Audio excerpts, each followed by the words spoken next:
Bien, arrancamos con Plaga Zombie, como siempre. Quiero hacer primero una introducción sobre lo que es la simbiosis en sí, ¿no? La simbiosis se divide en 3 tipos, es algo que se aprende en biología durante el primario y que lo vamos a aplicar a, digamos, las interrelaciones entre ciudadanos productivos, ¿no? Y no productivos también, para entender más o menos. Pero primero vamos a repasar qué clase de simbiosis hay. La simbiosis se divide en 3 grupos, 3 grandes grupos, y después cada grupo lo podemos subdividir en 2 subgrupos en algún caso, cosas semejantes, como pasa con el comensalismo. Pero bueno, vamos a arrancar con el principal, el que digamos el más bonito para todos, el mutualismo, que es cuando 2 individuos de diferentes especies se interrelacionan buscando un bien común que los favorece a los dos. Ambos sacan provecho de esta relación. Hay varios ejemplos. A mí el que más me gusta es el de los pajaritos que le comen los restos de comida a los cocodrilos, pero hay varios de esos. Bueno, eso es por un lado. Después tenemos el comensalismo. El comensalismo es de hecho es uno de los que ya lo dije antes, que se subdivide en 2. Por lo menos que yo encontré, ¿no? Fóresis y otra más que ahora no recuerdo, pero para mí es irrelevante eso. El comensalismo en grandes modos es cuando un animal, o sea, un ser vivo utiliza a otro como transporte y alimento también, ¿no? Puede ser, por ejemplo, las garrapatas, pero pasa son más parasitosis. La garrapata sería la parasitosis.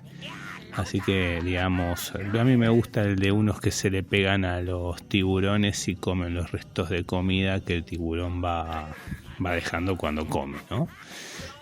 Bueno, y ese del comensalismo lo tenés en varios animales que se adhieren a uno más grande o cosas así y les sirve de transporte y de alimento. Después las fóresis son animales que se agarran a uno para salir, ¿no? Lo usan como transporte y no mucho más.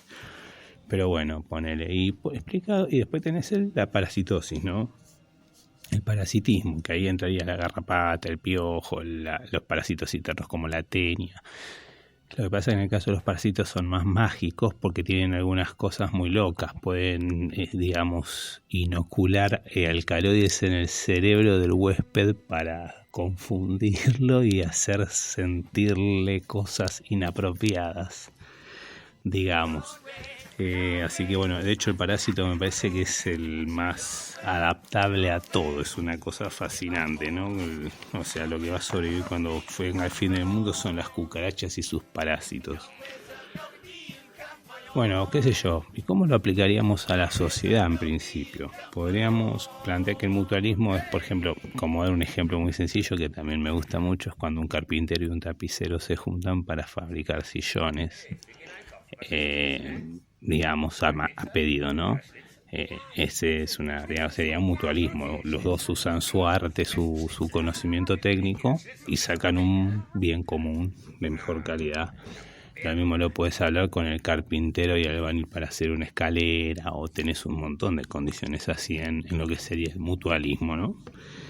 Después podemos hablar del comensalismo. El comensalismo lo voy a explicar de 2 maneras como para que sea más didáctico. Lo tenés por un lado en en lo más bajo, que sería el linchera, que tiene ya un lugar donde para y donde ya la gente va y le dejan comida y le dejan un dinero, como, bueno, hay lincheras que son así, que tienen un lugar fijo y podríamos decir que ese es un comensalismo social, guste o no.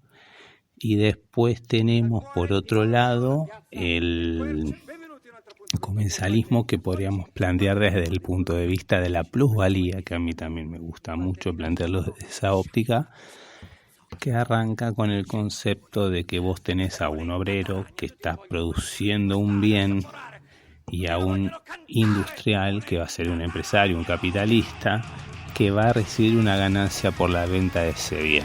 Y esa diferencia de plata nosotros vamos a llamarla, como le llaman los comunistas, plusvalía. A mí me gusta mucho el concepto de plusvalía porque para mí la plusvalía sí la podemos usar en economía, aunque yo no soy economista obviamente, pero me gusta mucho. Hay economistas que dicen que la plusvalía no existe, la dividen otras cosas, pero yo la tomo la plusvalía. porque me sirve aparte para el concepto al que yo voy a punto.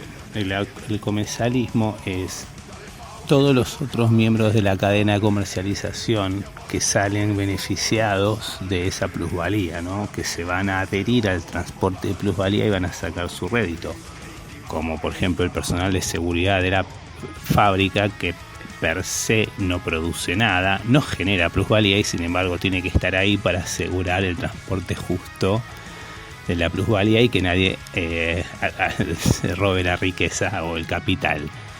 El personal de logística que va a transportar ese bien hacia los puntos de comercialización, que también va a cobrar algo y que en realidad él no ha generado la plusvalía, sino que él va a recibir una parte de esa plusvalía por el trabajo del transporte que hace.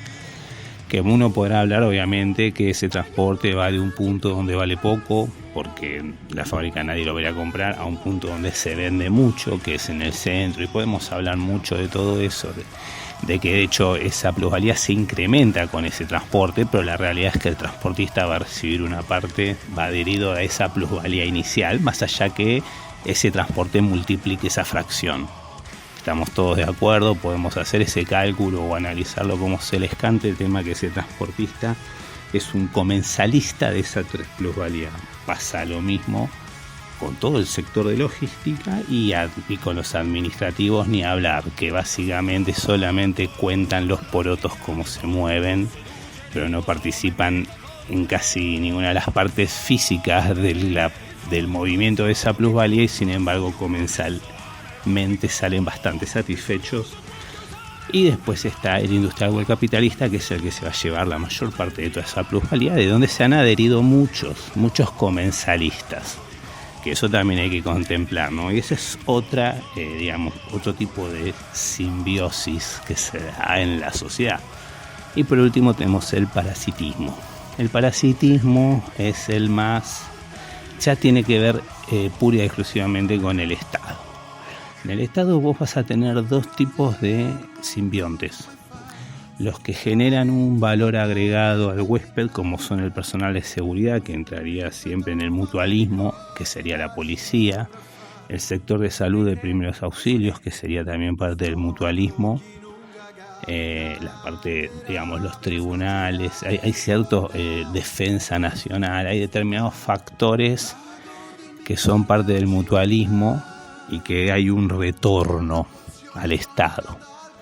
Pero hay otros que son parasitosis, que son todos los empleados administrativos infinitos que hay indistintamente de lo importante que pueda ser el área en la que están.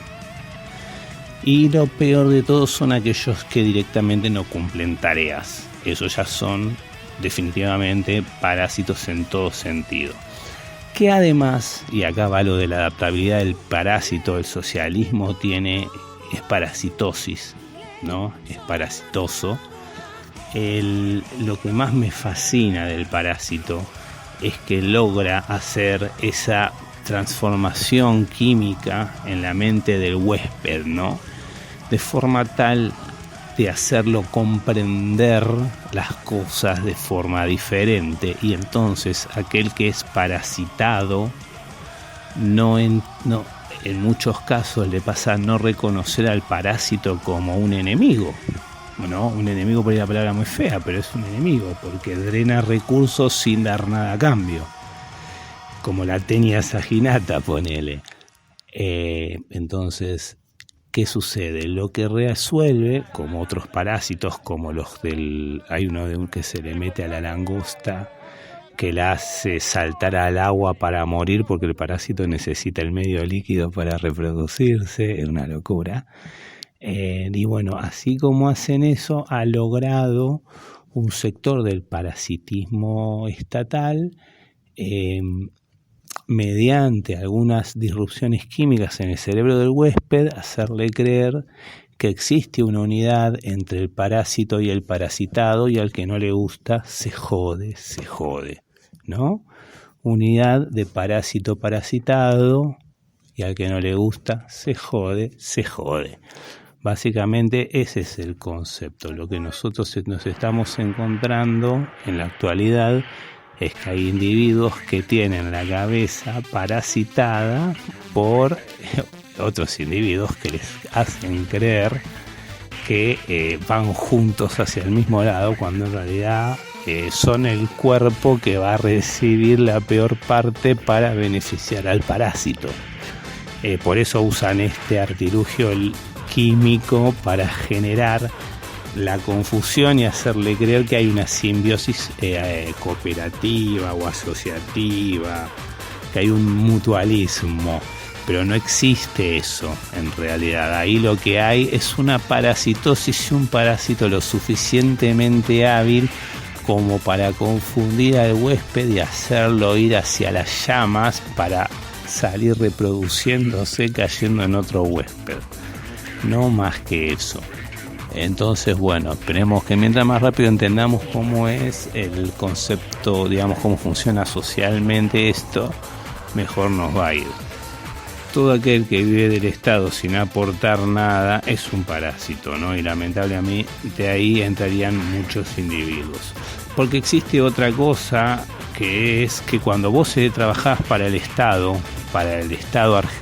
argentino, para cualquier Estado, tu asociación tiene que ser de mutualismo, y si no es de mutualismo te tenés que desprender de esa asociación, pero no podés ni parasitar ni romper los quinotos, porque estás en un lugar donde tenés que servir al otro. Si no te gustan las condiciones, te vas, punto. No tiene que haber mucho, no tiene que ser más complejo que eso. El que trabaja en el Estado tiene que tener vocación de servicio. Si no tiene vocación de servicio, no tiene que trabajar en el Estado. Esto tiene que ser algo que tiene que ser muy claro. El que trabaja para el Estado, recibe regalías importantes del Estado, tiene que tener vocación de servicio. Tiene que tener vocación de servicio al prójimo, que es el que lo está financiando, sea quien sea. Sea quien sea. Y no puede ser que siempre tenga alguna prioridad, que le duele el 4 de mayo, que le duele el 11 de abril, que le duele el 17 de agosto. Siempre tiene un día que tomarse de descanso, dejar a la gente en banda. No, eso no tiene que ser contemplado, eso es algo de sentido común. Si vos trabajás en el Estado, te trabajás con vocación de servicio. De hecho, todos los que están diciendo, veamos, todos, no creo que la gente no coincida. Los únicos que pueden no coincidir son los que trabajan en el Estado. Después, ¿quién más no va a coincidir con eso? ¿Quién más va a pretender que los que trabajan en el Estado hagan lo que se les cante? Es una locura eso. Bueno, así estamos, Argentina. El tema es que, bueno, definimos bien cómo es ¿cómo se llama? Los tipos de simbiosis en la sociedad, con ejemplos claros y concisos, pero quiero seguir haciendo énfasis en los que son la parasitosis, porque uno lo ve, están en un montón de lugares. Como son tantos, sacarte al parásito de encima, desparasitarte, ¿no? Siempre parece que está sacando a un montón de gente. Siempre dice, no, echaron a 700 personas, echaron a 1500. Y hay un montón de gente que sobra, que incluso aunque sea una asociación mutualista, sigue sin ser provechosa para uno de los dos, porque ya tiene mucha asociación. No puede asociarte con todo. O sea, el carpintero no necesita 50 tapiceros, si no puede hacer 50 sillones para tapizar. Entonces no tiene sentido. Y si hubieran 50 tapiceros para un solo carpintero, los tapiceros tendrían que cobrar que se quedaría con el que trabaje mejor por la menor plata posible, o con el que tenga más empatía. O sea, el mutualismo lamentablemente no funciona con muchas personas ofreciendo lo mismo. Y el problema que tenés en el Estado es tener un montón de personas ofreciendo el mismo trabajo, porque los pusieron ahí para darle trabajo a gente con plata que no había. Es una cosa que hay que entender, o sea, y que no es justo, porque la pobreza general que se produce en todos los sectores para mantener a un grupo privilegiado. Y no un grupo privilegiado por mal, pero es un grupo privilegiado porque los acomodaron, porque... O sea, tenían que haber ahorrado bien, loco, aprovechar el viento de cola que tuvieron, las vacas gordas para este momento. Mala suerte, sino que paciencia, nos puede pasar a todos.